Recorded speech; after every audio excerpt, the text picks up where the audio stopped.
काही माणसं मोठी असतात कर्तृत्वाने, काही माणसं मोठी असतात प्रकाशलेले सदन अशा माणसांच्या तेजाने स्वागत करण्यास मान्यवरांचे आदर नावाने एक आहे रुपाली मोरे मुख्याध्यापक भुवनेश्वर राजेश म्हणून समापन झालेले आहे.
तसंच कार्यक्रमाच्या यशासाठी योग्य ते प्रयोजन असावं म्हणून आपले मनोगत राहू काय गीत घेऊन काय सुरू झाले.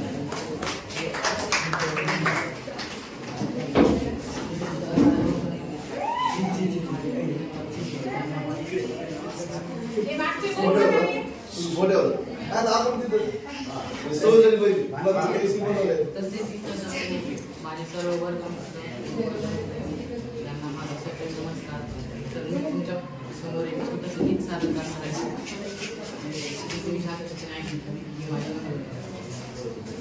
शिवरायांनी शिकलेला तलवारीचा घाव आहे, महात्मा फुलांनी सांगितला ज्ञानाचा प्रभाव आहे, शाहू महाराजांनी दिला आखाड्यातला डाव आहे, माझ्या भीमरायांनी फुलविलेला प्रेमबंधू भाव आहे. दोनच राजे इथे गाजले हो, दोनच राजे इथे गाजले कोकण पुण्यभूमीवर, दोनच राजे इथे गाजले कोकण पुण्यभूमीवर.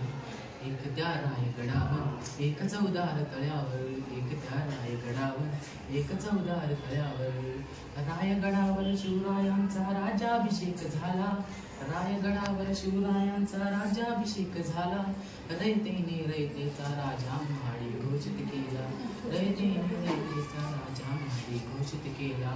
असे नरमळे दोन शोभले दोन्ही वीर बहादर, असे नरमळे दोन शोभले दोन्ही वीर बहादर.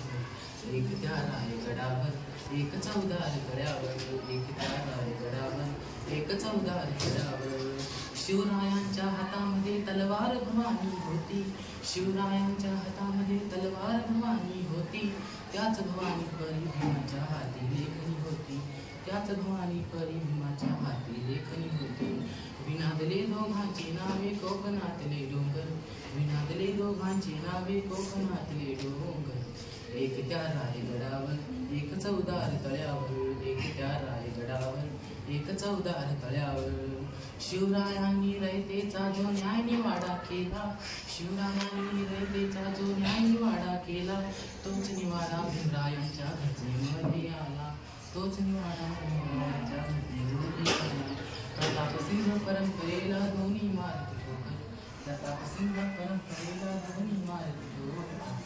एक त्या रायगडावर एक चौदार तळ्यावर, एक त्या रायगडावर एक चौदार तळ्यावर.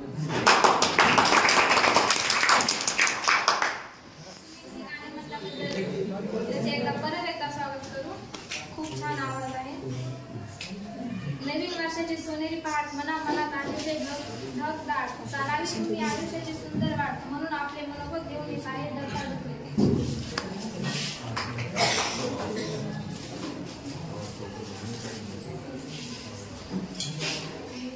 नमस्कार विद्यार्थी मित्रांनो, माझे नाव दत्तात्रय मुकरे, राहणार केरळा.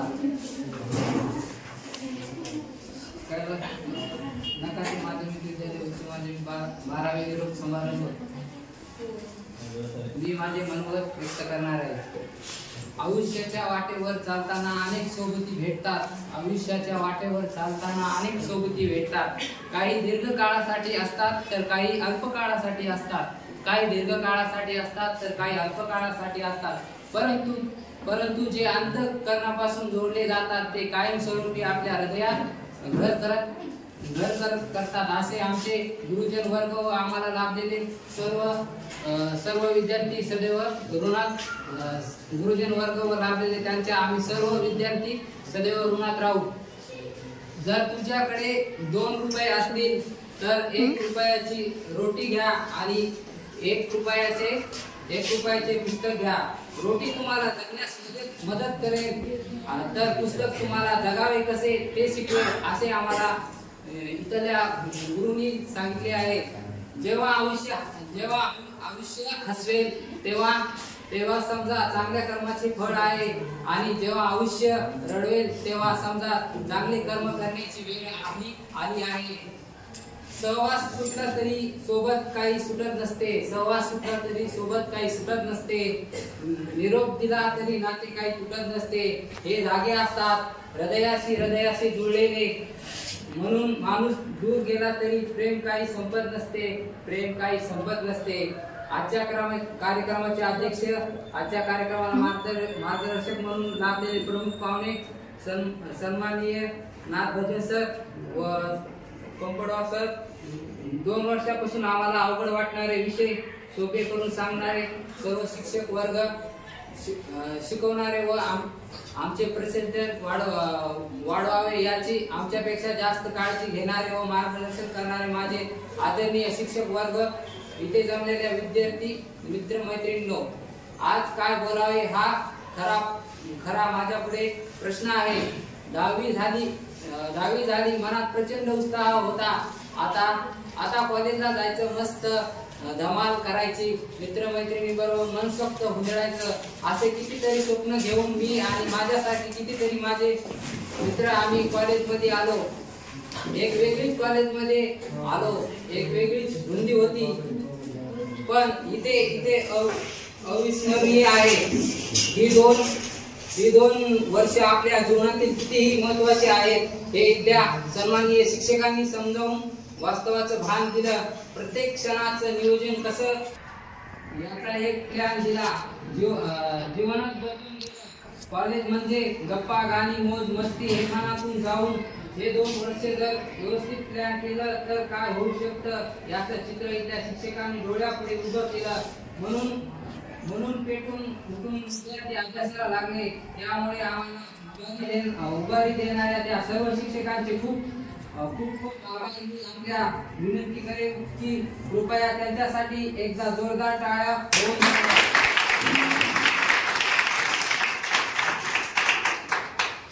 कदाचित येणाऱ्या काळात आपल्यापैकी कोणीतरी कलेक्टर असतील, वकील असतील, कोणीतरी सैनिक असतील, शिक्षक असतील, पोलीस सुद्धा असतील व यशस्वी व्यवसायिक सुद्धा असतील. याचे सर्व श्रेय मी आपल्या पालकांना आणि इथे जमलेल्या शिक्षक गुरुजन वर्गांना देतो. कॉलेजचे प्राध्यापक, शिक्षक याचे काम खरंच खूप कठीण आहे. आमचे वय हे जास्त बोलणार नाही, बाकीचे विद्यार्थी सुद्धा बोलतील. जीवन की राह पर आगे बढ़ते जाएंगे, चाहे कहीं भी हो हम पर आपको नहीं भूल पाएंगे, चाहे कहीं पर हो हम आपको नहीं भूल पाएंगे. याद आएंगे वो सारे पल जो आपके साथ बिताए हैं, याद आएंगे वो सारे पल जो आपके साथ बिताए. कभी पढ़ाई के लिए तो कभी मस्ती के लिए डांट खाइए, तो कभी पढ़ाई के लिए कभी मस्ती. यहाँ कभी भी हो हम, जहाँ कभी भी हो हम, पर आपको ना भूल पाएंगे. दोन ओळी सांगण्यात जातात. उडत्या पाखरांना परतीची तमान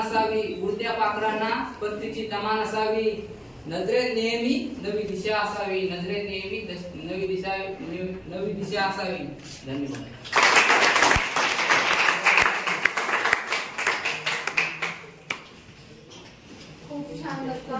छान मनोगत व्यक्त केलं. खरंच सर आम्हाला खूप छान शिकवलं आहे. आम्हाला वाटत होतं की आम्हाला काही कळत नाही, पण आम्हाला जेवढं अवघड वाटत होतं तेवढं सर आम्हाला सोपं करून सांगितलं आहे. आता यानंतरचा पोवाडा घेऊन येत आहे वैभव. जाणता शिवाजी राजा माझा एकच असा होऊन गेला, इतिहासाच्या पानामध्ये नाव आपलं जोडून गेला. माझं नाव वैभव जाधव. माझा पोवाडा म्हणतो. महाराजांची, शिवाजी महाराजांची कीर्ती बेभाम होती. महाराजांची कीर्ती बेभाम, भाल्यांना फुटला घाम. याला कोण घाली येसन तर बारी पुस्ती बेगम. बडी बेगम म्हणजे अली आदिलशाहची आई बरं का. नजरेत तिच्या अंगार दरबार झाला गपगार. कुणी घेईना पुढाकार, साऱ्यांनीच मांडली हार.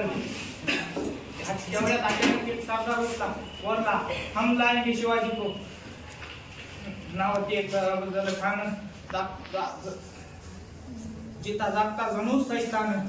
खान बोलला छाती ठोकून, शिवबाला टाकतो चिरडून. कौतिक झालं दरबाराचं. खान निघाला मोठ्या गुरमीत. त्याचं घोड दळ पाय दळ, फौज पाटालाही बक्कळ. अंगी 10 हत्तीचं बळ, पानाला कापे चळचळ. पाटेत भेटेत त्याला चिरडीत ठेशीत खानाची सेना निघाली. गाव लुटली, घर उद्ध्वस्त केली, देवळं उद्ध्वस्त केली. आया बहिणीची आबरू लुटली. कोण रोखणार हे वादळ. आता शुभाचं काय खरं नाही. पलीकडे मोगल, अलीकडे इंग्रज, तिकडे निजाम जो ते हेच करू लागला. राजाची सेना भर खानाला कसा ठोकणार, काय लढवा होणार चिंतेत पंत सरकार. पण राजा पण काय कमी नाही. एका वाघिणीचा तो छावा, गणी मला कसा ठेचावा, तो त्यात गणी मी कावा, भेटीचा भाटा सांगावा. प्रतापगडावर आमने सामने भेटीचा सांगावा. खानानं हसत हसत कबूल केला. दिवस ठरला आणि ठरल्याप्रमाणे प्रतापगडच्या पायथ्याशी खान आला बेगुमान नाही त्याला जाण. शिवाजी राजाच्या करामतीची त्याशी नाही जाणीव शक्तीची करील काय कल्पना युक्तीची हजी करील काय कल्पना युक्तीची हजी.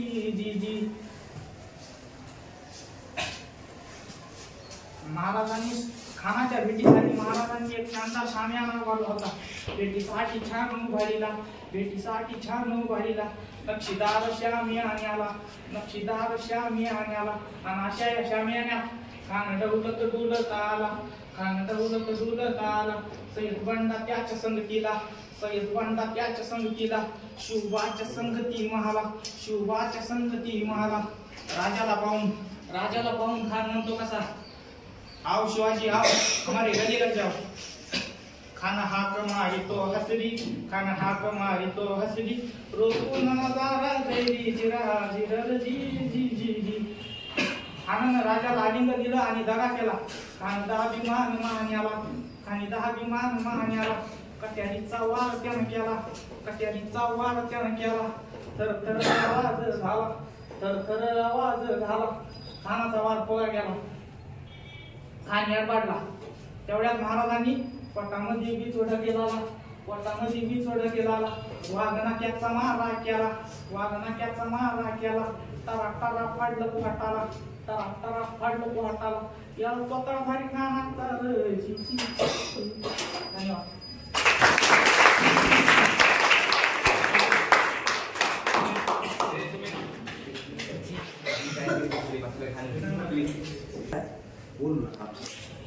आजच्या या निरोप समारंभ 12वीचा निरोप समारंभ आज आयोजित करण्यात आलेला आहे. या निरोप समारंभ कार्यक्रमाचे प्रमुख पाहुणे आपल्या विद्यालयाचे शिक्षक नागभजन सर, प्राध्यापक अनुरुद्ध काळे, प्राध्यापक तांबटवार सर, डवळे मॅडम आणि गव्हाणे मॅडम, सर्व विद्यार्थी मित्र आणि मैत्रिणींनो, सर्वप्रथम तुम्हाला फेब्रुवारी-मार्च 2025 मध्ये येणाऱ्या परीक्षेला कैलासवासी सर्वोविद नखाते विद्यालय माध्यमिक आणि उच्च माध्यमिक देवनांद्रा या विद्यालयाच्या वतीनं मुख्याध्यापक या नात्याने मनापासून हार्दिक अशा प्रकारची शुभेच्छा देतो. यानंतर प्राध्यापक मंडळीने तुम्हाला योग्य अशा प्रकारे संस्काराची शिदोरी दिलेली आहे. फक्त गडबड कुठं होऊ द्यायची नाही एवढं सांगण्यात येत आलेलं आहे. अजून पुन्हा 11 वाजता लगेच एक मोठा कार्यक्रम आहे, त्याचंही नियोजन आपल्याला करायचंय. आणि म्हणून फक्त एवढंच तुम्हाला सांगतो की तुमचं सेंटर ज्या ठिकाणी तुमचा नंबर येईल त्या ठिकाणी 12वीची परीक्षा देत असताना तणावमुक्त कॉपीमुक्त वातावरणामध्ये ही परीक्षा द्यायची तुम्हाला महत्वाची सूचना आहे. आणि आपल्या विद्यालयाचं नाव, आपल्या प्राध्यापकाचं नाव, आपल्या मुख्याध्यापकाचं नाव परीक्षेत देत असताना कुठेही जाणार नाही याची खबरदारी घ्यायची. सरांनी तुमची तयारी करून घेतलेलीच आहे, अवघड असं काही नाही. तोंडीचे प्रॅक्टिकलचे मार्क तुम्हाला दिलेले आहेतच, कोणीही नापास होणार नाही. गेल्या वर्षी आपला जवळपास 99% निकाल लागलेला आहे. एका मुलाने परीक्षा न दिल्यामुळे तो नापास झालेला आहे. आणि म्हणून सर्वांनी कैलासवासी सर्व नखाते माध्यमिक आणि उच्च माध्यमिक विद्यालय देवनांद्रा या विद्यालयाचं कुठल्याही प्रकारचं गालबोट लागणार नाही याची खबरदारी घ्यायची. आणि पेपर शांत डोक्याने, संयमाने, नम्रतेनं इथल्या जसं आपलं तुम्हाला सवय लागली तसं परीक्षेत उद्धटपणा करायचा नाही. वेळेवर अगोदर अर्धा तास त्या ठिकाणी जायचं. 3 तास जो पेपर आहे तुमचा तो पेपर व्यवस्थित सोडवायचा. भरपूर अशा प्रकारच्या पूर्वाने घ्यायच्या. त्याच्यानंतर मार्जिन वगैरे सोडण्याची पद्धत ते सगळं तुम्हाला सरांनी सांगितलेलीच आहे. फुलपट्टीने व्यवस्थित रेषा मारा, व्यवस्थित प्रश्नाचं उत्तर संपल्यानंतर, आणि एकदम सुटसुटीत अशा प्रकारचा उत्तर पत्रिका तुमची झाली पाहिजे आणि आपल्या विद्यालयाचा निकाल हा 100% लागला पाहिजे, यासाठी सर्वांनी प्रयत्न करायचे. एक शिक्षण संचालक पुणे यांच्याकडून एक पत्र आपल्याला आलेलं आहे आणि की या ठिकाणी आपल्याला कुठल्याही प्रकारचे कॉपीमुक्त या संदर्भात जनजागृती करीत असताना कुठल्याही प्रकारचे गैरवर्तन होणार नाही याची खबरदारी घ्यायची. नाथबाजी सरांना विनंती करतो की ही शपथ उभा राहून आपल्याला घ्यायची, कारण शिक्षणाधिकारी, त्याच्यानंतर शिक्षण उपसंचालक आणि शिक्षण संचालक पुणे या सर्वांचं असं म्हणणं आहे की परीक्षेला सामोरं जाताना ही प्रत्येक विद्यार्थ्यांना शपथविधी घ्यायची. नाथबाजी सरांनी ते पुढे म्हणतील, तुम्ही सर्वांनी उभं राहायचे सावधान मध्ये.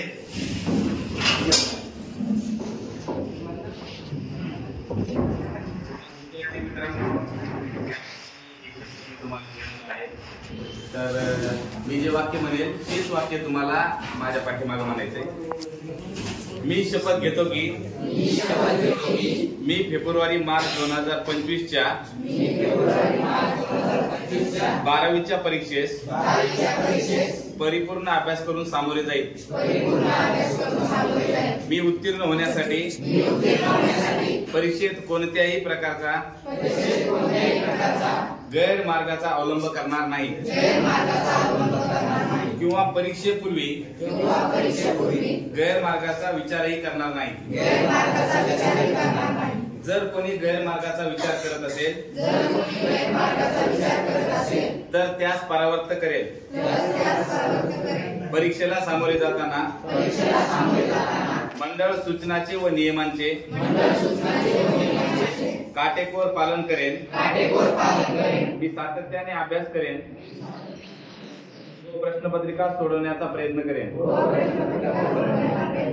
तसेच परीक्षेस आत्मविश्वासाने निर्भीडपणे तणाव विरहित समोर जाईल व चांगल्या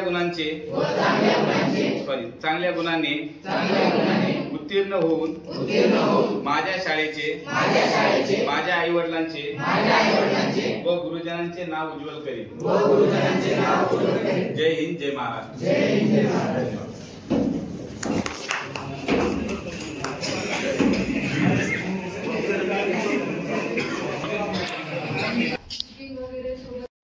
मला कसे दिवस निघून गेले सुचलेच नाही मला. घेताना निरोप आज शाळेचा. आले भरून या डोळे, आले भरून या डोळे. शाळेतील दिवस भरले क्षमाच्या पुस्तकातील पाने, क्षमाच्या पुस्तकातील पाने. घेताना निरोप आज शाळेचा, घेताना निरोप आज शाळेचा. आले भरून या डोळे. सहवास सुटला म्हणून सोबत सुटत नाही, सहवास सुटला म्हणून सोबत सुटत नाही. आणि नुसता निरोप दिल्याने नाते सुटत नाही, नुसता निरोप दिल्याने नाते सुटत नाही.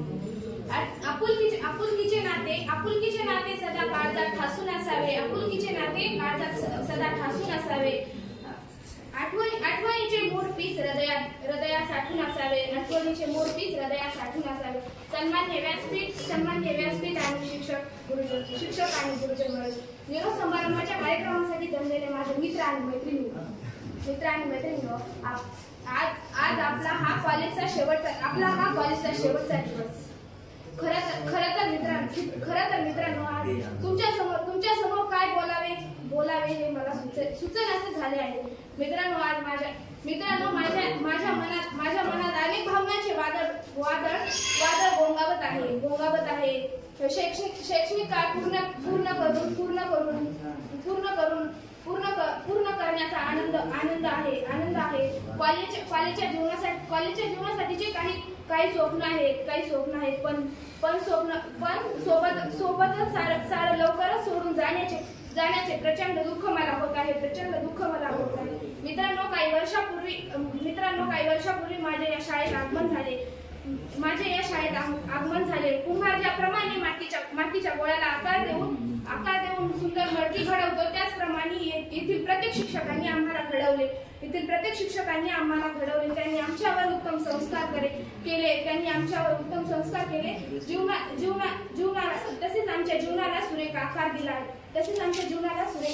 आमच्या काही प्रसंगी त्यांनी आमचा काही प्रसंगी त्यांनी आमचा दंगा चिवचिवाट तसेच सहन केला.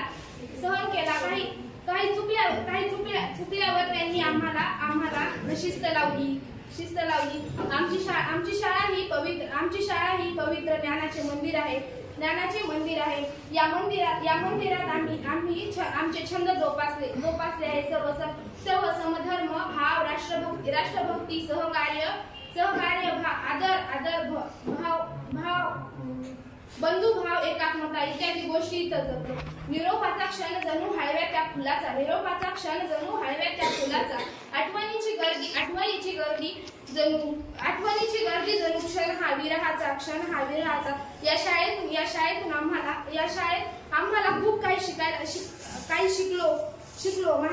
माहित आहे आम्ही हे जीवन पुन्हा जगू शकणार नाही. इथे घडलेले दिवस आम्हाला कधीच विसरणार नाहीत. या शाळेतून बाहेर पडताना सर्व विद्यार्थ्यांना या शाळेचा अभिमान असेल. उडत्या पाखराला फिरतीची तमान असावी. नजरेत नेहमी नवी दिशा असावी. धन्यवाद. जर कळत नकळत माझ्याकडून काही चुकले असेल, कोणाचे मन दुखावले गेले असेल तर मला क्षमा करावी व तुम्हाला सर्वांना भावी वाटचालीच्या खूप खूप शुभेच्छा.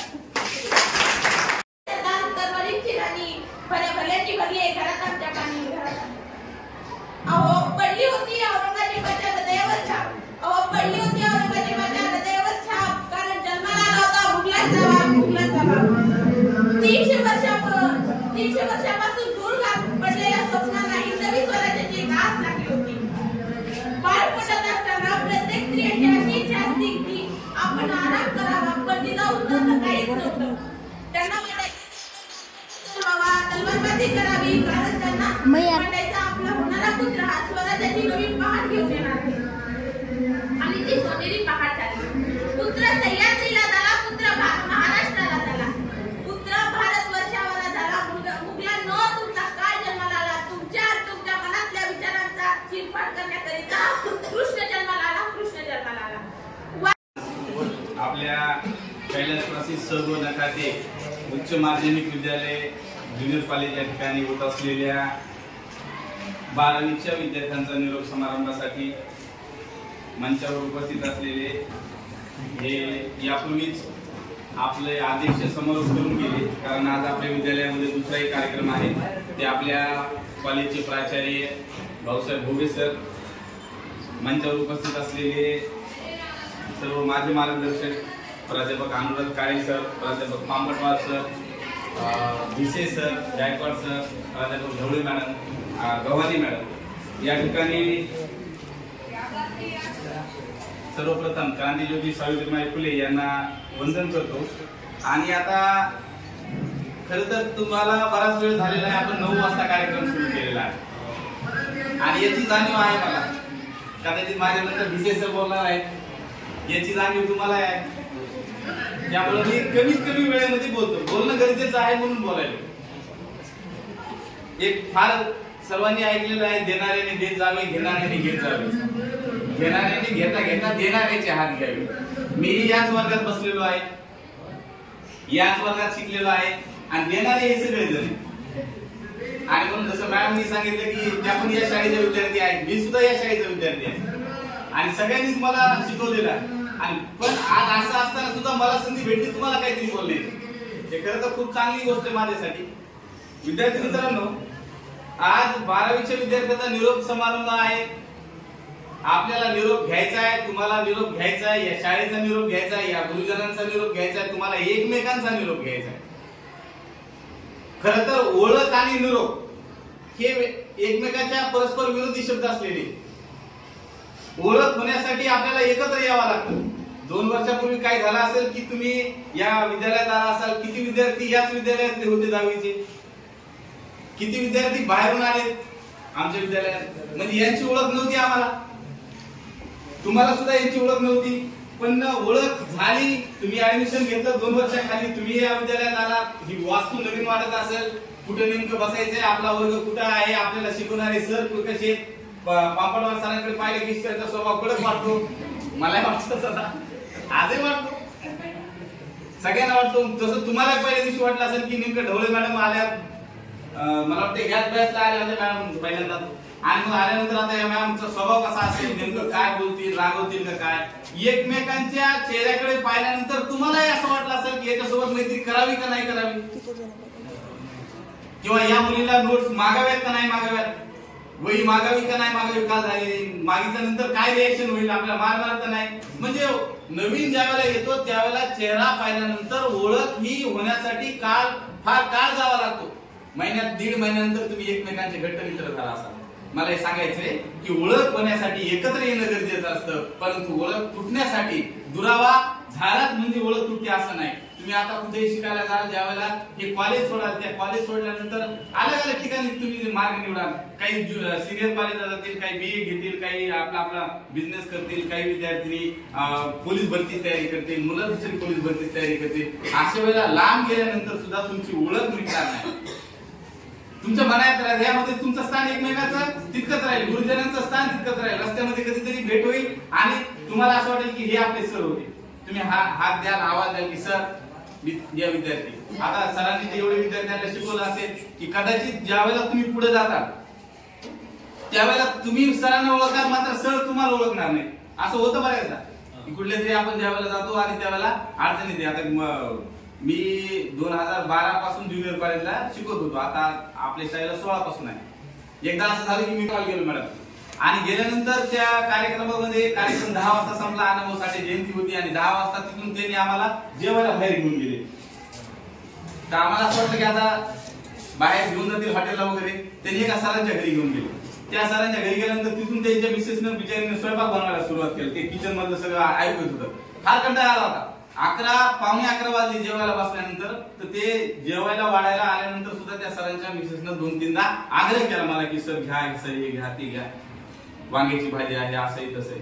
आणि मग कार्यक्रम संपल्यानंतर मी जेवण संपल्यानंतर स्तुती केली, मला खूप छान जेवण झालं, कारण इतक्या उशिरापर्यंत आपल्यासाठी जेवणात लोक राबले. आणि ते म्हणले तुमच्यासोबत आता फोटो घेऊया फॅमिलीचा. आणि वक्तातून गेलो होतो मी. तुम्हाला माहिती आहे वक्ता म्हणल्यानंतर थोडंसं व्हीआयपीनेस असतं त्याच्यामध्ये, आपल्या रोजचा संवाद असल्यामुळे काही नसते. परंतु फोटो झाल्यानंतर मी खूप स्तुती केली, म्हणलं जेवण खूपच छान झालं. तर त्या महिलेनं मला म्हणले की तुम्ही यायला म्हणून वांग्याची भाजी बनवली तुमच्या आवडीची. आता मला प्रश्न पडला, माझ्या आवडीची वांग्याची भाजी कसं काय, म्हणजे माझ्या आवडीची वांग्याची भाजी पण तिथपर्यंत माहिती कसं काय. मग नंतर ज्यावेळेला मी म्हणलं तुम्हाला कसं माहिती माझ्या आवडीची वांग्याची भाजी, ते म्हणले सर तुम्ही ओळखलं नाही तुमची विद्यार्थिनी. 2012ला ज्या विद्यार्थीला मी शिकवलं ती विद्यार्थी तिथं होती सर. म्हणजे आपल्याला कदाचित माहित पण नसतं की आपले विद्यार्थी कुठपर्यंत आहेत. तुम्ही सुद्धा रस्त्यात भेटाल, सरांना भेटाल, कॉम्प्युटर सर विसरून जातील, ढवळे मॅडम विसरून जातील, काळे सर विसरून जातील की अरे हे विद्यार्थी आपला विद्यार्थी होता. जसं गायकवाड सरांनी सांगितलं की चांगलं काम करा जेणेकरून आम्हाला प्राऊड झाला पाहिजे, गर्व झाला पाहिजे की आपला विद्यार्थी. म्हणून निरोप घेण्यासाठी म्हणलं दुरावा होतोय तुमचा उद्यापासून, याचा अर्थ असा नाही की तुमची एकमेकाची ओळख जी ती मिटणार. ती ओळख कायम तुमच्या हृदयात राहिली पाहिजे. गुरुजनांच्या साठीची ओळख कायम हृदयात राहिली पाहिजे. त्यांनी ह्या 4 भिंती, मी तुम्हाला असं म्हणलं नाही, ह्या 4 भिंती केवळ या वर्ग खोलीच्या 4 भिंती नाही, की तुमचं भविष्य घडवणाऱ्या 4 भिंती. मॅम, आम्ही, सीमा मॅडम असतील, या शाळेचे विद्यार्थी, तर याच भिंतीनं आम्हाला घडवलं. आज याच भिंतीनं घडवल्यामुळे ते शिक्षक म्हणून आहोत. तसं याच भिंती तुम्हाला सुद्धा घडवणार आहे. तुमच्या मनावर आहे ते घडायचे का बिघडायचे. आणि म्हणून इथून बाहेर पडल्यानंतर मी म्हटलं ना, आपले फार वेगवेगळे उद्देश असतात. कदाचित काही विद्यार्थ्यांनी कॉलेज रेग्युलर केलं असेल, काही विद्यार्थ्यांनी केलं नसेल. ज्यांनी केले त्यांना ते भेटलंय, ते कसदार भेटायला पाहिजे या 4 भिंतीमध्ये. बाहेर पडल्यानंतर, इथून बाहेर पडल्यानंतर ज्या वेळेला तुम्ही सिनियर कॉलेजला जाल, एखाद्या वेळेला तुम्ही बिझनेस कराल, एखाद्या वेळेला तुम्ही नोकरीच्यासाठी दुसरी अकॅडमी जॉईन कराल, त्यावेळेला तुम्हाला लक्षात येईल की आपल्याला वर्गात काय शिकवत होते सर आणि किती मेहनतीने शिकवत होते. आज खरंच मला नवल वाटलं आपल्या कॉलेजच्या विद्यार्थ्यांना की इतकी सुंदर विद्यार्थ्यांनी गीत सादर केले, मनोगत सादर केली. तब्बल 11 मिनिटापर्यंत एक विद्यार्थिनी बोलली. कदाचित वर्गामध्ये असं बोलली बी नसती इतके वेळ, परंतु आज निरोप समारंभ आहे आणि ते विद्यार्थ्यांनो, लेकरांनो, तुम्हाला हे बोलायला उशीर झाला, तुम्हाला इथे येऊन जे बोललात ना तुम्ही, हे बोलायला उशीर झाला. हे तुम्ही 11वीत असताना बोलायला पाहिजे, हे तुम्ही 10वीत असताना बोलायला पाहिजे, हे तुम्ही तुमच्या कुठल्याही कॉलेजच्या जे कार्यक्रमाचे जयंती त्याच्यात बोलायला पाहिजे. मी सुद्धा विद्यालयामध्ये असंच बोलत होतो आणि बोलतच आहे. म्हणून तुम्ही सगळ्यांनी खूप छान मनोगत या ठिकाणी व्यक्त केलं. एवढंच सांगतो, संत तुकाराम महाराजांचा अभंग आहे, आपल्या हिता जो होय जागता धन्य माता पिता तयांची कन्यापुत्री होती जी सात्विक तयाचा हरिक वाटे देवा. आपल्या हिता जो होय जागता धन्य माता पिता तयांची. आपल्याला आपलं हित कळलं पाहिजे लेकरांना, की आपलं हित कशाला. आता इथून ठीक आहे 10वी 12वीची परीक्षा तर तुम्ही चांगले देणार आहे, सरांनी चांगलं शिकवलेलंच आहे, तुम्ही सुद्धा मेहनत करा, आणखी तुमच्यासाठी कालावधी आहे. परंतु इथून बाहेर पडल्यानंतर काय करायचं आपल्याला या समाजामध्ये ज्यावेळेला जातो. बऱ्याचदा बघा इंस्टाग्रामला एक रील, आता मी पाहतो इंस्टाग्राम पाहतो, ते इंस्टाग्रामला एक रील येते सर, ते एक 2 विद्यार्थी असतात, एक विद्यार्थी दप्तर फेकून बाहेर कुदतो त्या भिंतीच्या, पाहिजे तुम्ही सगळ्यांनी, आणि दप्तर फेकून कुदतो आणि पळून जाण्याचा आनंद ते व्यक्त करतात. आणि मग नंतर उर्वरित आयुष्यामध्ये एकमेकाच्या अंगावर विटा फेकतात. तो मिस्त्री असतो तो म्हणतो फेक, ते फेकते विटा फेकते. ज्याला दप्तर फेकायची सवय लागली त्याला विटा फेकायची सवय लागली. आयुष्यामध्ये या ठिकाणी जे भेटलं त्याला चांगलं करण्यासाठी तुम्हाला मेहनत करावी लागते, ध्येय ठरवावं लागतं. आणि ध्येय ज्या विद्यार्थ्याला ठरवता येतात त्याचे माता पिता धन्य आहेत, त्याचे गुरुजन धन्य आहेत, ते विद्यार्थी धन्य आहेत, ते समाजासाठी सुद्धा धन्य आहेत. आणि अशाच विद्यार्थ्याचा लेकरांचा हरिक देवाला सुद्धा वाटतो असं तुकोबारायला लिहितात. आणि म्हणून आपल्या जे काही आपण आता 10वी 12वी नंतर कराल, तुम्ही तुमचं बाहेर समाजामध्ये ज्याही काही बिझनेस कराल, तुम्ही नोकरी कराल, तुम्ही नोकरीसाठी धडपडाल, मुलं नोकरीसाठी धडपडतील, कॉलेज करतील, जास्तीत जास्त शिक्षण घेतील काही विद्यार्थी. हे घेत असताना समाजाला तुमच्यावर एक गर्व निर्माण व्हावा, शिक्षकांना गर्व निर्माण व्हावा, शाळेला तुमच्या प्रति गर्व निर्माण व्हावा, असं करण्याचा प्रयत्न करा. तुम्हाला डायव्हर्जन देणारे खूप विषय, मुलींना विशेष करून सांगतो, तुम्हाला डायव्हर्जन देणारे खूप विषय, त्या प्रेमाच्या भांगडीत पडू नका. बोल म्हणते ना आमचा पत्ताच कट करायला तुम्ही काय ना. पण सर्वात परत आता कुणीतरी बोलताना खूप सुंदर, मुलांनी एक शेर सांगताना खूप सुंदर म्हणलं होतं की त्या आई वडिलाचा विचार करा. आपल्याला जे आई वडील, आज मला सांगा मॅडम या ठिकाणी कॉलेजला लेक्चरर आहेत, आपल्या प्राध्यापक आहेत, मॅडमच्या आई वडिलाला किती गर्व वाटत असेल, त्यांच्या बाहेरच्या मंडळीला गर्व वाटत असेल, सासरच्या मंडळीला. आज 2 मॅडम इथे या मंचावर बसलेले आहेत. तुम्ही शिक्षणामध्ये विचार करा की तुम्हाला भविष्यात नोकरी लागायची, मोठं व्हायचे, संधी आहे तुमच्यासाठी. कुठलंही पाऊल उचलत असताना विचार करा की समाजामध्ये त्या पावलाने आपल्या आई वडिलांच्या प्रती आपलं नाव काय होईल. मुलामध्ये सुद्धा आहे आपलं नाव निघलं पाहिजे, पण आपलं नावच निघलं पाहिजे असं नाही. काही काहीच असतं बघा, गावात नावच निघत राहते, पुन्हा फलाण्याचं बोलायचं बाबा कळेल मला, मी तुमचा म्हणून बोलायलो आणि मी या ठिकाणाहून गेलो म्हणून बोलायलो, कारण हे बोलल्याशिवाय तुम्हाला कळणार नाही लेकरांना. आपलं नाव चांगल्या गोष्टीसाठी दिलं. आयुष्य फार छोट आहे आणि सुंदर आहे, आयुष्य फार छोट आहे सुंदर आहे, पण त्या सुंदरतेला जपण्याचा प्रयत्न करा. आपले आई वडील दुखी होणार नाहीत, आपले गुरुजन दुखी होणार नाहीत. नाही तुम्ही गेले पोलीस स्टेशनला, तुमचा मला फोन यावा, हर्षवर्धन सर सोडवा सर, लवकर या सर, लय पोलीस मारले, सोडवा, मला आनंद वाटणार, शिक्षकांना आनंद वाटणार. तुमचं नाव चांगल्या गोष्टीसाठी जर गेलं तर खूप आनंद वाटेल. आपल्या विद्यालयात जसं ते विद्यार्थी एक आता CRPF मध्ये गेला तर चुकून एका छोट्याशा गोष्टीमध्ये गुंतल्या गेला, मित्रामध्ये गुंतल्या जाते माणूस मोटरसायकल, तर त्याच्यावर 376चा गुन्हा दाखल झाला होता, म्हणजे 6 रुपये झाला तो बलात्काराचा. काल त्याची केस मागच्या महिन्यामध्ये, गायकवाड सरांना माहिती, मागच्या महिन्यामध्ये त्याची केस नील करून घेतली. 3 वर्ष गेले त्या आयुष्यात, पण आज पूर्वी आर्मी मध्ये लागले. म्हणून आयुष्यामध्ये कधी कधी चुकून एखाद्या वळणावर जातो आपण, चुकून पाहून खाली पडते, परंतु ते सावरता आलं पाहिजे. आपल्याला कळलं पाहिजे की आपलं जीवन जे आहे त्या सगळ्यात पहिल्यांदा आपल्या आई वडिलांच्या प्रति समर्पित असलं पाहिजे, नंतर समाजाच्या प्रति समर्पित असलं पाहिजे, आपल्या शाळेच्या गुरुजनांच्या प्रति समर्पित असलं पाहिजे. आपल्याला आदर्शाची कमी नाही ना. एखादा चित्रपट पाहावा आणि त्याच्यातून काही हिरोचा बोध घ्यावा, आदर्श घ्यावा असं नाही. आदर्शाची कमी नाही. छत्रपती संभाजीराजांचा आदर्श घ्या जीवनामध्ये. अल्प वयामध्ये संभाजी महाराजांनी 4 ग्रंथ लिहिले, अल्प वयामध्ये 6 भाषेवर प्रभुत्व मिळवलं अल्प वयामध्ये. आणि संभाजी महाराज एकही लढाई हारले नाही अल्प वयामध्ये. एकही असा कुठलाही त्यांच्या आयुष्यामध्ये ह्या स्त्रीसोबत संभाजी महाराजांचं नाव जोडलंय असा कधी प्रसंग आला नाही. इतकं शुद्ध चरित्र संभाजी महाराजांचं, ते 12वीच्या नंतर वाचण्याचा प्रयत्न करा. छत्रपती शिवाजी महाराज एवढं सगळं स्वराज्य निर्माण केलं, अगदी सामान्य जीवनापासून. छत्रपती शिवाजी महाराजांचे वडील राजे नव्हते, ते सरदारांचे पुत्र होते शिवाजी महाराज. परंतु तसं असताना सुद्धा किंवा मला हे करायचं नाही, मला माझं स्वतंत्र काहीतरी करायचं, मी माझं स्वतंत्र मोठा विचार करेन, हे विचार करून शिवाजी महाराजांनी स्वराज्याची निर्मिती केली. कधी कुठल्याही स्त्रियांना नाचवलं नाही आपल्या दरबारामध्ये, तुम्ही वेगवेगळ्या चित्रपटात बघितलं असं त्या दिवाणी मस्तानी उभे ते बाजीरावाच्या चित्रपटात बघितले.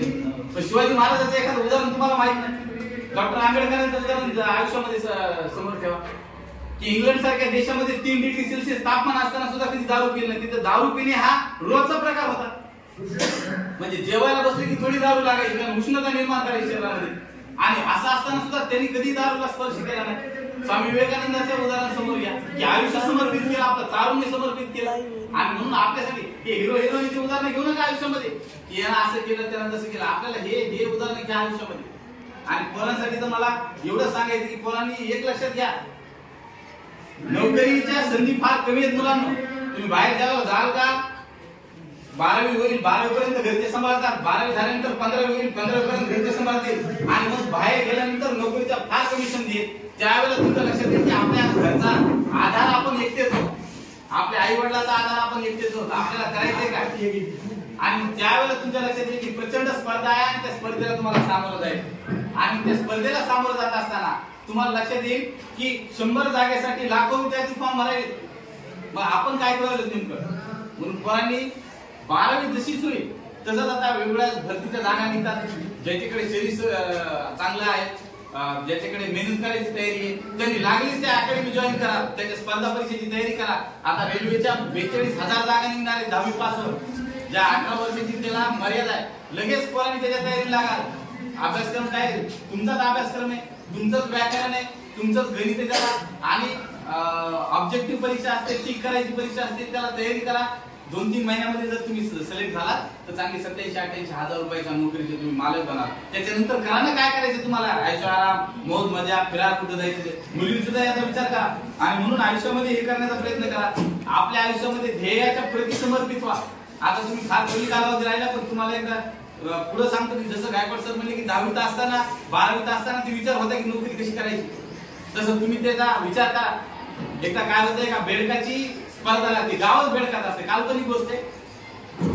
बेडकाची स्पर्धा लागते तर गावाचा सरपंच जो बेडूक असतो तो म्हणतो जो माणूस जो बेडूक त्या डोंगरावर चढेल, एक डोंगर असतो मोठा, त्या डोंगरावर चढेल त्याला आपण गावचं पुढचं सरपंच करू. इलेक्शन वगैरे काय नसतं. तर सगळे बेडकं त्या स्पर्धेमध्ये भाग घेतात. काही उत्साही बेडकं स्पर्धेमध्ये भाग घेतात. आणि मग त्या स्पर्धेमध्ये भाग घेतल्यानंतर ती बेडकं ती चढायला लागतात. चढता चढता काही बेडकं घसरतात, खाली पडतात. डोंगर जो असतो चढता चढता खाली पडतात. खाली पडल्यावर जखमी होतात. खाली असलेली काही बेडकं वरच्या बेडकाला ओरडायला लागतात की अरे बाबा ते खाली म्हणतात इतके वरी चढू नको, तो माणूस मेला. मग ते बेडूक मेला आपला पहिला बेडूक. त्या बाईक मध्ये आलसिंग चालू असते, काही घेऊन खाली येतात, काही त्या ठिकाणी थांबतात, तर वरी जात नाही तर खाली जात नाही भीतीनं. पण एक बेडूक चढतो, 4-5 बेडकं चढतात आणि त्याच्यामध्ये एक बेडूक तो डोंगर सर करतो, चढतो, केला सर करतो. केल्यानंतर खाली त्याचा सत्कार समारंभ असतो. ते सरपंच बेडूक जो असतो त्याला सरपंच करायचं असते, ते त्याच्या हातात ते पद देऊन टाकते, म्हणजे पुढचा सरपंच हा. पण ते म्हणते एवढे सगळे गावकरी ओरडू लागले की जाऊ नको वरी, जाऊ नको वरी, खाली पडायलेत, मरून चालेत, मरणाची भीती नव्हती का तुला? सगळे लोक ओरडत होते, बोंबलत होते, तू एकटाच कसा वरी चढलास? ज्यावेळेला तो बेडूक जो असतो तो चढलेला किल्ला सर केलेला असतो, तो डोंगर सर केलेला असतो, तो म्हणतो मोठ्यानं बोला, मला ऐकू येत नाही. मित्रांनो गोष्ट काल्पनिक आहे. तुमचं ध्येय गाठताना तुम्ही एकदमच बैल होऊन जा. बैल होऊन जा. घरचे म्हणले ना मुलीला 12वी झाल्यानंतर तुझं लग्न करायचं नाही म्हणायचं, मला आणखी 3 वर्ष पाहिजे, मला नोकरी लागायची त्याच्यानंतर करा. बैल होऊन जा. तुम्ही बाकीच्यांना जुमावू नका कुठल्याही गोष्टींना. तुम्हाला तुमचे मित्र काय म्हणतात, अरे पिक्चर चांगला लागला, पिक्चर त्या नाही तू जा म्हणतो, माझं एवढं वर्ष माझे फॉर्म भरायला माझी परीक्षा आहे त्याच्यानंतर बघतो. मित्र म्हणले नाही आपण आता इकडे जाऊन इंस्टाग्रामच्या रील्स काढू, तू तुझं कर म्हणायचं, मी नोकरीला लागलो का माझे रील तूच का. म्हणून ध्येय प्रति समर्पित व्हा. ध्येयाला सोडू नका. एकदा ठरवा की आपल्या घरामध्ये आपल्याला नोकरी लागायची, आपल्या आई वडिलांना आपल्याला ते स्वप्न दाखवायचे आणि आपला समाजाचा गौरव करणारे, शिक्षकांना आदर वाटणारे. आम्ही असाच तुमचा मोठा सत्कार ठेवू, असाच मोठा कार्यक्रम ठेवू, प्रार्थनेच्या वेळेला असंच तुम्हाला बोलू आणि जमीन तुमचा सत्कार ठेवू. म्हणून आपल्या ध्येयाप्रती समर्पित व्हा. एवढंच तुम्हाला सांगायचं म्हणतात. बाकी काय मॅडमनी सांगितल्याप्रमाणे निरोप घ्यावाच लागतो. खरं तर बोलायचं खूप होतं, परंतु आता कसं उशीर झालाय, लगे लागलीच 11 वाजता दुसरा कार्यक्रम आहे आपल्या विद्यालयामध्ये. तर एवढं सांगतो की निरोप घ्यावाच लागतो. जसं तुम्ही प्राथमिक शाळेत शिकला 4थी पर्यंत, तुम्ही निरोप घ्या ना कुणाचा. 4थीची शाळा सोडली, वाईट वाटलं असेल, 5वीला आला असाल, नवीन मित्र भेटले, नवीन मैत्रिणी भेटल्या, 5वी ते 10वी पर्यंत वर्गात राहिलात, तिथली शाळा सोडली असेल, निरोप घ्यावाच लागला. 10वीचे मित्र भेटले होते, चांगले होते, पण सोडलं ना. कॉलेजला आलात, कॉलेज हे आता सोडावं लागणार आहे. नाही तर तुम्ही इथं आम्ही इथं, तुम्ही इथं रोज आणि आम्ही इथं रोज, इथं भेटण्याची मजा येणार नाही ना. तुम्ही आता रस्त्याने जेव्हा जातात तेव्हा एकमेकाला भेटायची मजा येते. अरे दिवाळीला भेटू, तू कुठल्या गावाला आहे? ते मी संभाजीनगरला, मी काय हे करायलो. दुसरा मुलं मी औरंगाबादला, नांदेडला आहे, परभणीला आहे. भेटायला मजा येईल. म्हणून आयुष्यात निरोप द्यावेच लागतात. लग्न झाल्यानंतर सुद्धा मुलींना निरोप द्यावाच लागतो आणि ते प्रथा आहे आपल्याकडे. निरोप दिल्यानंतर तर भेटीचा आनंद आहे. आणि म्हणून या ठिकाणी तुमचा जरी निरोप होत असला तरी तुम्ही तुमची मैत्री कायम ठेवा, तुमच्या गुरुजनांचा संपर्क कायम ठेवा. जुन्या काळात आम्हाला व्हॉट्सअप, फेसबुक काही अशी माध्यमं नव्हती, पण तुमच्याकडे आता सरांचा नंबर असू शकतो. तुम्ही ज्या ज्या वेळेला पुढे याल तेव्हा काळे सर, कॉम्पटवार सर, ढवळे मॅडम यांना फोन करत जा. व्हॉट्सअपच्या ग्रुपमध्ये जॉईन करून घ्या माझे विद्यार्थी. 2006चा आमचा 2001चा व्हॉट्सअपचा ग्रुप आहे, गायकवाड सर आहे त्याच्यामध्ये. आम्ही सगळे माझे विद्यार्थी अजून पण त्या ग्रुपमध्ये अटॅच आहेत आणि आम्ही अजूनही शाळेतल्या त्या सगळ्या गोष्टीला हे करत राहतो. म्हणून तुमचा निरोप समारंभ होत आहे. उद्या परीक्षेला सामोरं जायचंय. धीट मनानं जा, जेवढा अभ्यास केला तेवढा जा. कुठलीही अडचण आली तर सरांना फोन करा, आम्हाला फोन करा. इव्हन तुमचं हॉल तिकीट राहिलं घरी आणि तुम्ही परीक्षेला गेला तरी फोन करा. आम्ही तुमच्यासाठीच आहोत, आम्ही तुमच्यासाठी धावून येऊ. आणि तुम्ही चांगल्या पद्धतीने मार्क मिळवले तर आमचं सुद्धा नाव होईल. या दृष्टीने या ठिकाणी निरोप समारंभाला या ठिकाणी काल ढवळे मॅडमनी फोन केला आणि सांगितलं तुम्हाला बोलायचे. खरं तर आपलंच विद्यालय आहे आणि आपलं ज्युनियर कॉलेज असताना सुद्धा तुमच्या माझ्या भेटी कधी फार दुर्मिळ झालेल्या असतील. त्या निमित्तानं हा भेटीचा योग आला. मॅडमनी ही संधी दिली याबद्दल आयोजकाचे आभार व्यक्त करतो आणि या ठिकाणी थांबतो. जय हिंद, जय भारत. आनंदी जीवन शेवटपर्यंत काय बापाला विसरू नका. आणि अलीकडे काय म्हणते फक्त आपल्या पुरतच आणि आपल्या आधारवर जे आहे त्यांच्याकडे दुर्लक्ष भयंकर त्यांच्या हाती. म्हणून ते सुद्धा आयुष्यभर जपा. पुन्हा एकदा शुभेच्छा.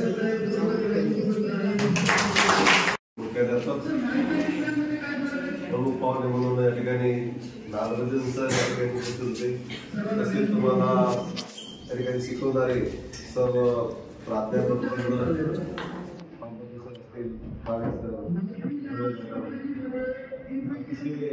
दर्जेदार असा तुम्हाला प्राध्यापक वर्ग लाभला होता.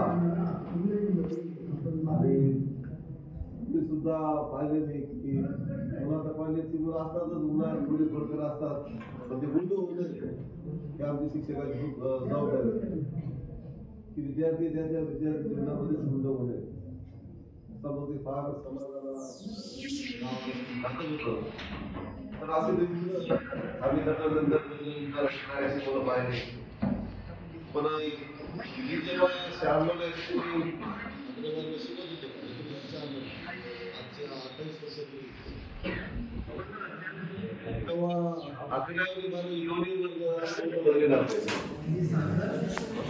पद्धत सुधारली. अकरावीत परत जायचंच नाही. त्या प्राध्यापकाला दिलं किती अकरावीची किती मुलं आहेत? 1, 2, 3. तर आमच्या असं 11वीचा वर्ग भरलेला, 12वीचा तर कंपल्सरी घ्यावाच लागत होतं. आता काय झालं, आर्ट्सचं जे शिक्षण आहे त्याला शक्य झालं की 11वीच्या मुलाला असं म्हटलं जायची गरज नाही, प्राध्यापकालाच गरज नाही. आणि म्हणून महाविद्यालयीन जे शिक्षण आहे त्या शिक्षणाकडे पाहण्याचा काय झाला, आजच्या समाजामध्ये जी साधनं आहेत आपल्याकडची त्या साधनामुळे शिक्षण एक दर्जेदार काळजीपूर्वक आणि गरजेतून घेण्याचं थोडं प्रमाण असं कमी झाले. तर आज पाहिलं मी की बरेचसे जे मुली आहेत ते कॉलेजमध्ये आहेत त्याला एक नसतो, पण त्या 10,000 बोलल्या पण तुमच्याकडे गुणवत्ता आहे लक्षात घ्या. तर रेग्युलर कॉलेज होत नाहीत तरी सुद्धा तुम्ही 10 मिनिट बोलू शकतात. म्हणजे मुलांनी सुद्धा बरेच चांगले आपले विचार व्यक्त केले. म्हणजे दिवस संपले नाहीत. आता तुमचे ग्रॅज्युएशन पासून दिवस सुरू होणार आहेत. तसे आपल्या 10वी 12वी काही समजत नसतं. निरोप समारंभ 10वीचा झाला, 12वीचा झाला म्हणजे काय आपलं शिक्षण संपलेलं नाही. पुढे आपली सुरुवात होणार आहे. आता तुम्हाला 12वीच्या निकालानंतर तुम्ही काय बनणार आहात हे समजणार 12वीच्या निकालानंतर. कोणी याच्यावर त्याच्यावरती पुढे DED लागेल, कोणी पुन्हा ग्रॅज्युएशन करून नंतर पुन्हा उच्च शिक्षण घेऊन पुन्हा PhD पदवी घेईल, त्याच्यानंतर MA करेल. म्हणजे प्राध्यापक डॉक्टर सुद्धा या ठिकाणी होता येतं. म्हणजे कोणता डॉक्टर ते आपले नाही. म्हणजे याच्यामध्ये एक पदवी आहे PhD, ती घेतल्यानंतर आपण डॉक्टरेट मिळू शकतो. म्हणजे या शाखेमधून सुद्धा आपल्याला डॉक्टरेटची पदवी मिळेपर्यंत आपल्याला शिक्षण करता येतं. तुम्हाला वाटतं उशीर झाला म्हणजे बोलायला उशीर नाही झाला. सुरुवात आहे तुमची, फक्त ट्राय झाली. तुम्ही बोलू शकता, आज 10 मिनिट बोलू शकता, उद्या तुम्ही अर्धा तास बोलू शकाल. शिक्षण झाले तर आपल्याकडे तुम्ही अर्धा तास बोलायचं प्रत्येक वेळेस. म्हणजे तुमच्यामध्ये क्षमता आहे, फक्त आपण ती लपून राहिली होती आणि दुसऱ्याच कामामध्ये आपण व्यस्त असतो. बोलायला पाहतो आपण शक्य गुणवत्ता त्यांच्यामध्ये, म्हणजे दुसऱ्याला वेळ देतात, त्यामुळे गावाचं नुकसान होतं. तर आपलं 12वीचं वर्ष सर्वांनी मार्गदर्शन केलं की आता यावेळेसची परीक्षा कशी कुठल्या प्रकारची चिटिंग होणार आहे. त्यांनी काय केलेलं आहे, इथले जे केंद्र संचालक शिक्षक हे पूर्ण बदलून आता दुसऱ्या जिल्ह्याला जावे शाळेत. असं कोणाला वाटलं की ते आपलं काळेसरचं बाहेर सांगते काळेसरचं तिथं जर नंबर आला तर आपल्याला होईल. पुन्हा ऍडमिशन घेण्यापासून गैरसमज, आता तो गैरसमज पूर्ण दूर झाला असेल. घ्या तिथले शिक्षक, केंद्र संचालक आणि शिपाई सुद्धा त्या शाळेत त्यापर्यंत राहणार नाहीत. तिथं प्रत्येक जण तुम्ही बाहेर जाण्यासाठी तुम्हाला दुसरी देणार, आपली दिसर जाऊन चलून दुसऱ्या ठिकाणी.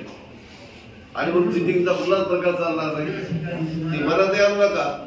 आणि ते करून जे काय आपण मार्क्स मिळून तुम्ही काही मोठे होणार नाहीत. तर पुढे परीक्षेला जात असताना आपल्या या विद्यालयाचं नाव, कॉलेजचं नाव वगैरे बदनाम होणार नाही याची काळजी घ्या.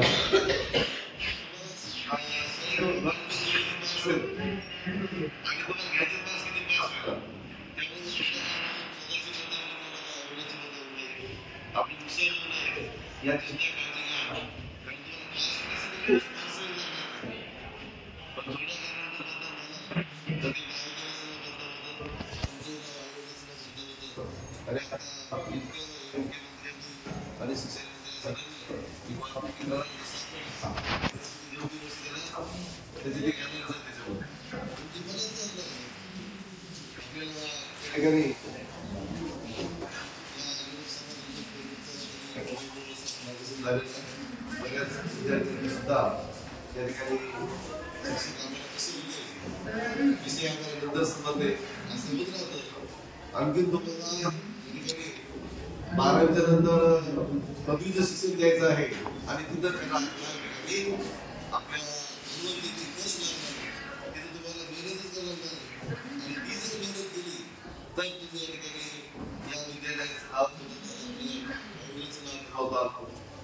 तसेच समाजामध्ये काहीतरी मोठे होता असं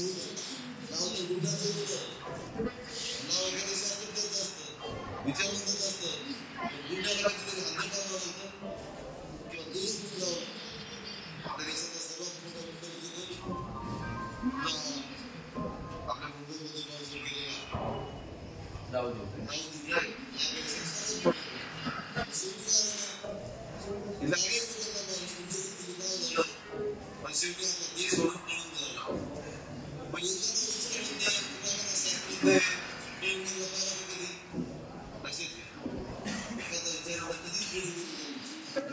शास्त्र कधीच सोडून गेलं नाही. उलट आपण डॉक्टर बाबासाहेब आंबेडकर गेल्यानंतर आपण त्यांचे पुतळे सांभाळत आहोत. महात्मा फुले, सावित्रीबाई फुले यांच्या प्रतिमा आपण सांभाळत आहोत की त्यांना आपली हात लावून लक्षात घ्या. आपलं एवढं उंच शिक्षण असेल तो श्रीमंत माणसाचं नाव होत असं काय डॉक्टर बाबासाहेब आंबेडकर काही श्रीमंत नव्हतं, परंतु आज देशामध्ये जगामध्ये त्या व्यक्तीचं नाव आहे. कशामध्ये चांगलं शिक्षण घेतलं आणि तुम्हाला समाजामध्ये जी प्रतिष्ठा आहे, गावामध्ये जी प्रतिष्ठा आहे, ती प्रतिष्ठा तुम्हाला शिक्षणामध्ये तुम्हाला 12वीचा पुढसाठी चांगले मार्क्स मिळावे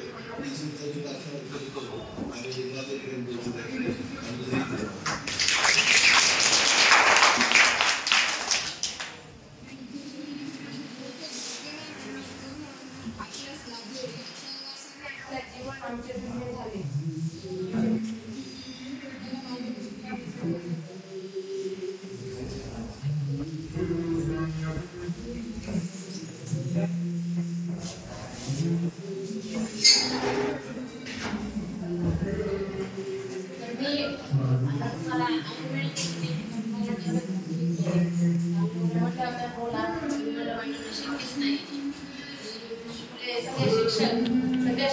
सरांनी मला खूप छान असं मार्गदर्शन केलेलं आहे आणि ते मार्गदर्शन फक्त शिक्षणाचंच नाही तर जॉबचं आणि वेगवेगळ्या पद्धतीचं मार्गदर्शन तुम्हाला सगळ्या शिक्षकांनी इथं केलेलं आहे. त्यामध्ये सरांनी आता सरांनी सांगितलं की आपल्या जागा खूप आहेत आणि तुम्हाला कोणतीही नोकरी लागू शकते, पण नोकरी नाही लागली तर असं नाही, तुम्ही अभ्यास करा, चांगला पेपर सोडवा, पण तुम्हाला असं समजू नका की आम्हाला डॉक्टरच व्हायचंय, इंजिनियरच व्हायचंय.